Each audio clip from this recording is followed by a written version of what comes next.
आखिरकार कार्तिकेय भगवान शिव और माता पार्वती से दूर क्यों चले गए और कार्तिकेय मुरुगन स्वामी क्यों हुए, आइए जानते हैं। यह कथा भगवान शिव के 12 ज्योतिर्लिंगों में दूसरे ज्योतिर्लिंग मल्लिकार्जुन ज्योतिर्लिंग की है, जो भारत के आंध्र प्रदेश राज्य में कृष्णा नदी के तट के पास श्री शैल पर्वत पर स्थित है, जिसे दक्षिण का कैलाश भी कहा जाता है।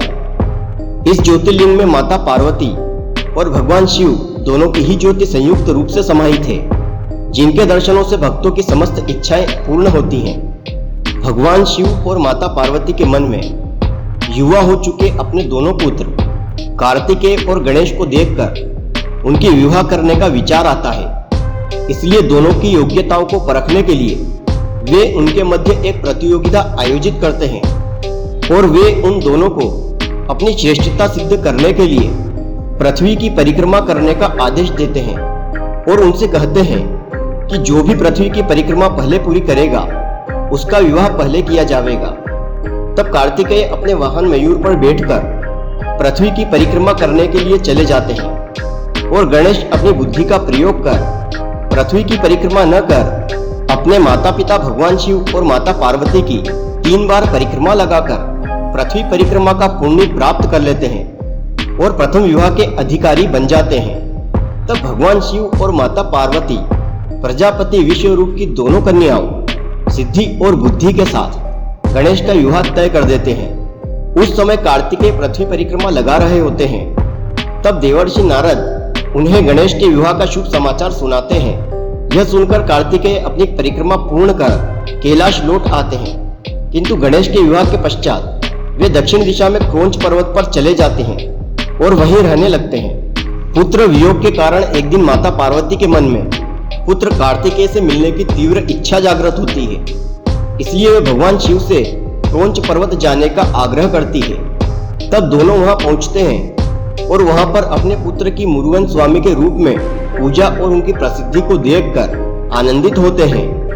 कार्तिकेय अपने माता पिता को अन्य रूप में पहचान पाते हैं कि नहीं, इस बात की परीक्षा लेने के लिए माता पार्वती मल्लिका और भगवान शिव अर्जुन का रूप धारण करके आदिवासियों के बीच रहने लगते हैं। आदिवासी अपने समाज में किसी का भी विवाह होने पर उन्हें सबसे पहले मुरुगन स्वामी के आशीर्वाद के लिए लेकर जाते हैं। इसे ही कार्तिकेय की परीक्षा और उनसे मिलन का अवसर जानकर माता पार्वती और भगवान शिव आदिवासी रूप में विवाह कर लेते हैं।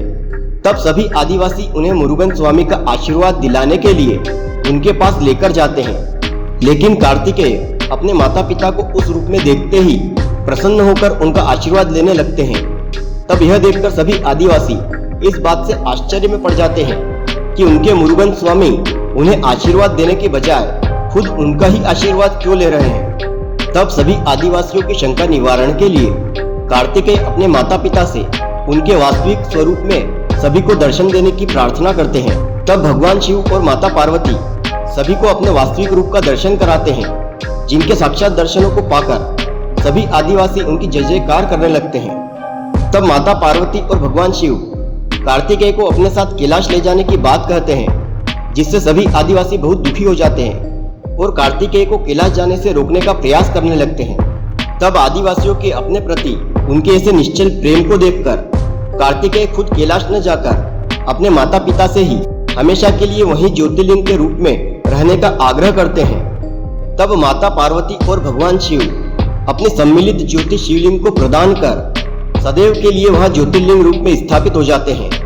माता पार्वती का मल्लिका और भगवान शिव का अर्जुन का रूप धारण करने के कारण इस ज्योतिर्लिंग का नाम मल्लिकार्जुन ज्योतिर्लिंग हो जाता है। इस प्रकार सतयुग से लेकर द्वापर और कलयुग में आज भी यह ज्योतिर्लिंग आने वाले सभी भक्तों की सभी मनोकामनाओं को पूर्ण करता है।